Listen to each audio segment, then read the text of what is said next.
जब तक स्त्री स्त्री दिखाई देती है, पुरुष पुरुष दिखाई देता है, तब तक सावधान। और जित देखूं तित श्याममयी है, मेरे प्रिया प्रीतम विराजमान। वास्तविक शब्द से नहीं, हृदय की स्थिति। अब वो भुना हुआ चना है, उसमें अंकुरण नहीं उठेगा।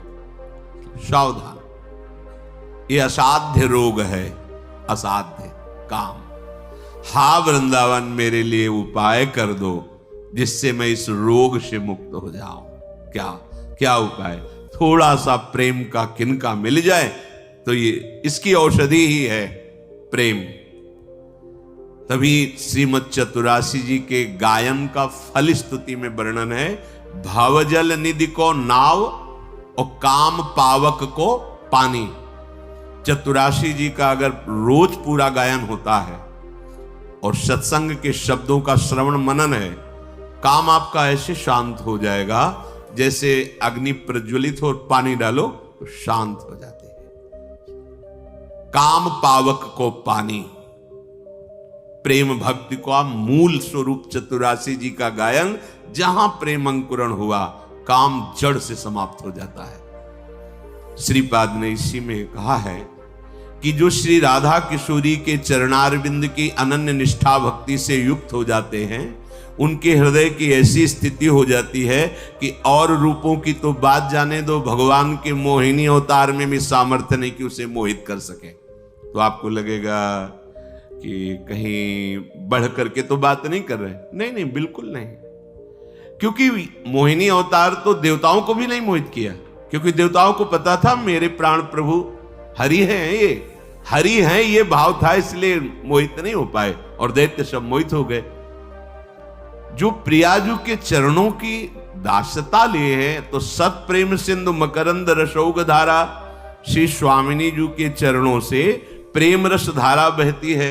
वो जब हृदय में आती तो ये सब कूड़ा करकट जो काम आदि है बह जाते हैं। इसीलिए श्रीपाद कह रहे, हे वृंदावन, हा वृंदावन, कुछ ऐसी कृपा करो कि ये जो काम वेदना है, ये मुझे आपसे, हरि प्रिया के चरणारविंद की रति से, विवेक से, वैराग्य से दूर न फेंक दे।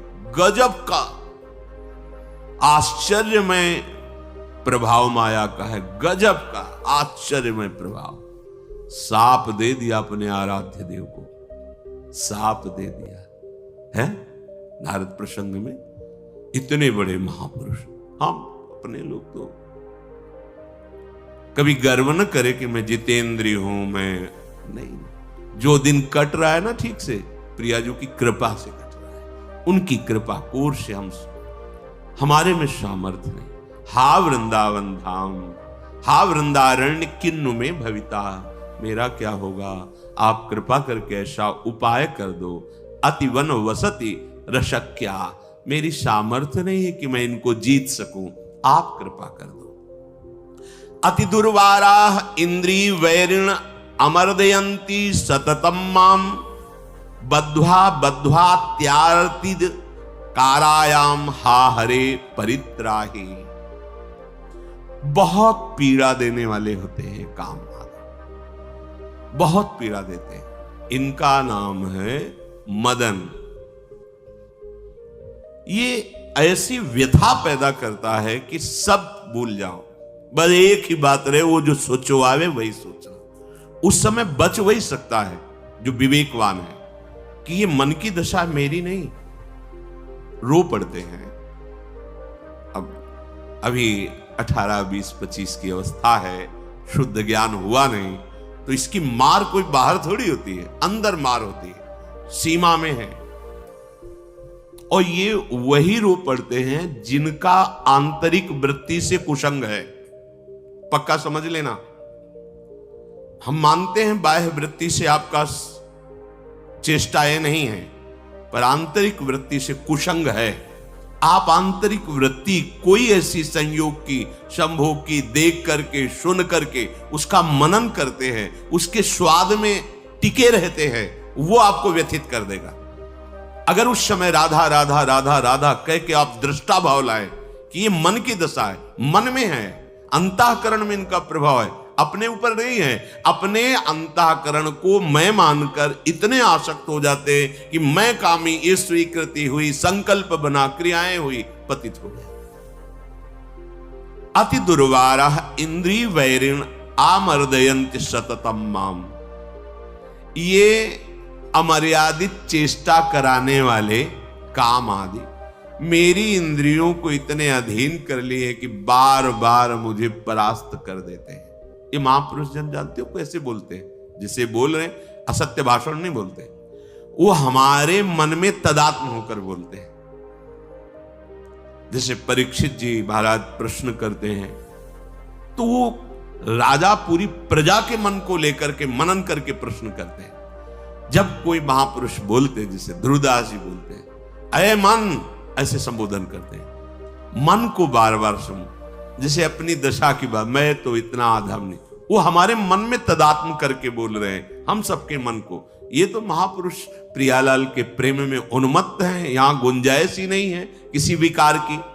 कह रहे अति दुर्वारा, ऐसा नहीं कि आज से मैं नहीं करूंगा, इतने से काम नहीं चलने वाला, चाहे जो कसम उठा लो। जहां उसका नाम मनमत है, मथना शुरू किया आपके, फिर सब ज्ञान विज्ञान कसम 2-4 बार सोचो कि कसम खाई है, खत्म। वो पागल बना दे, उन्मत्त में वो कुर्ते, उन्मत्त कर देगा। जैसे कोई जंजीरों से बंधा हो तो क्या कर सकता है, ऐसे सुख वृत्ति से इस दुष्ट स्वभाव ने मुझे बांध रखा है। सुख है बार बार, ऐसा लगता है। बड़ा दुर्दांत वैरी है ये मन और इंद्रियां, जिनको काम ने फंसा लिया है, बहुत पीड़ा दे रहे हैं। बद्ध्वा बद्ध्वा त्यार्ति दकारायाम हा हरे परित्राही। हे हरि मेरी रक्षा कर लो। ये बहुत हृदय को जलाते हैं, बहुत पीड़ा देते हैं।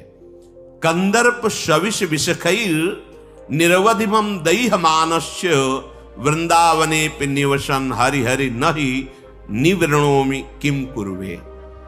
ये कामदेव अपने विषैले बाणों से निरंतर मेरे हृदय को बेध रहा है। हाय हाय, वृंदावन वास करके भी मेरे हृदय में ऐसी कैसी मलिन वृत्ति टिकी हुई है, मैं क्या करूं। श्रीपाद का ये हमारी स्थिति का वर्णन हो रहा है, हम सबके मना स्थिति का ये वर्णन हो रहा है। देखो, एक सूक्ष्म कमजोरी वृत्ति हमारे अंदर है, जिसको हम बहुत संभाल के रखे हुए हैं। भोग की आशा।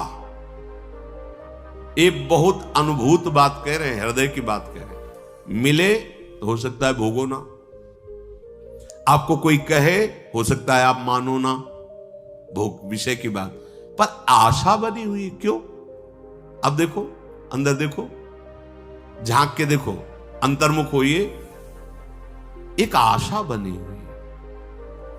अभी कहा जाए कि ये भोग स्वीकार करो, आप ना कर दोगे, आगे कभी कैसे भी उस पे भरी आप ना कह दोगे, लेकिन आशा बनी हुई है। देखो ना, अंदर देखो, आस की पास नहीं तोड़ी जानी, इसे हम नहीं तोड़ पा रहे हैं। अंदर से परमार्थ पे चलने की चेष्टा कर रहे हैं, बहुत समय से विषय का सेवन नहीं किया है, अभी वर्तमान में दिया जाए तो हो सकता है ना सेवन करें, पर एक आशा बनी हुई। क्यों? पता नहीं। देखो हृदयों में, देखो हृदयों में। ये हम बुद्धि की बात नहीं कहते कि तर्क वितर्क आप करें, तर्क सत्संग तर्क नष्ट करने के लिए होता है। हृदय में देखो, बहादुरी जबान से कहने की नहीं है, ये हृदय की बात है। ये यहां युद्ध होता है, पता नहीं क्यों बनी हुई है। वेद विद्या पढ़त कर्म धर्मन करत जलप तन कलप की अवधियानी चारुगत छाण संसार भटकत भ्रमत आस की पास नहीं तोरी जानी। हम तो प्रणाम करते हैं उन गृहस्थों को जो अपनी श्री जी के शरणागत हैं, और जब वो 10वें वर्ष से उनको देख रहे हैं, वृंदावन में संकल्प लेकर ब्रह्मचर्य धारण करते हैं, पति पत्नी दोनों साथ रहते हैं, तो मन से उनको प्रणाम करते हैं। और बलिहारी है आपकी कृपा की कि गृहस्थ हैं, एक ही जगह रह रहे हैं और ब्रह्मचर्य से रह रहे हैं, उनके लिए कोई पाप वृत्ति नहीं मानी जाएगी। वो गृहस्थ हैं, लेकिन वो प्रणाम है, अंदर से प्रणाम करते हैं कि धन्य है, विषय भोगा है और उसी विषय के समीप हो और संयम से हो। यह है हमारे हरि की कृपा का स्वरूप। विषय उसी और उसी के सानिध्य में रहते हुए तुम विजयी हो, यह हमारे प्रभु की कृपा है। यह हमारे प्रभु का स्पष्ट कृपा प्रसाद। एक नहीं, दसियों गृहस्थ ऐसे हैं, सच्चाई से हैं, उनके लक्षण बताते हैं कि सच्चाई से हैं। कुछ ऐसे लक्षण होते हैं जिनको देखने से पता चलता है आपका ब्रह्मचर्य किस कोटि का है। क्या नहीं हो सकता भगवान की कृपा से। कहो कृपाते कहा न होए। क्या वो कृपा हमारे ऊपर नहीं है? क्या हम उस कृपा का आश्रय लेकर इस दलदल से नहीं निकल सकते? इसलिए इससे बचने का उपाय, सर्वसिद्ध उपाय, नाम जप करते हुए भगवद आश्रित रहो। नाम जप आपको बचा लेगा। स्पष्ट उदाहरण देखो, अभी आपको बताया, कोई और साधन नहीं है। नाम नाम नाम, नाम का कितना बड़ा महत्व। हाथ कटवा लिए सदन कसाई जी ने, लेकिन गलत चेष्टा नहीं की। तो हम प्राण प्रभु के लिए दे सकते हैं, लेकिन प्रभु के प्रतिकूलस्य वर्जनम, प्रतिकूल आचरण ना करें। अब लो निशानी, अब ना नशे, भूल हो गई, गलती हो गई अभी तक, आज से निश्चय करो। हमारे लिए तो प्रतिदिन नया जन्म है। आज हमारा नया जन्म समझो। सत्संग सुना तो सत्संग में हमारे नए जन्म का प्रादुर्भाव हुआ। अभी तक जो हमारी गंदगी थी पीछे के जन्म में हम भूल जाते हैं। आज से इसी क्षण से हम नया जीवन अपना बनाते हैं, अध्यात्म मार्ग का जीवन बनाते हैं और ऐसा निश्चय करते हैं जो टूटे न। निश्चय में बहुत बड़ी सिद्धि है। देखो पिंगला जी का जैसे बताया, तैसे भागवत में एकादश स्कंद में तितिक्ष ब्राह्मण का देखो। गृहस्थी में रहते थे, लड़के बच्चे थे, खूब धन कमाया और बड़े ही कंजूस स्वभाव के थे। न परिवार को भोगने देते थे, न स्वयं भोगते थे। अब कुछ ऐसी विपरीत परिस्थिति आई, सब दिन होत न एक समान, राजदंड उन पे लागू हुआ तो काफी अर्थ तो टैक्स में चला गया। फिर परिवार के जनों ने देखा कि ये तो कंजूस है, 1 रुपया भी नहीं देगा। वो लोग इधर उधर से हाथ मार के फिर आग लग गई। अब परिवार वालों ने उसका त्याग कर दिया, केवल अकेला, कोई उससे प्यार नहीं करता, अर्थ उसके हाथ से चला गया सब। अब विचार किया कि मेरा पूरा जीवन निकल गया, उत्तम वर्ण में जन्म हुआ था, वृद्धावस्था गई, अब क्या होगा? क्या होगा?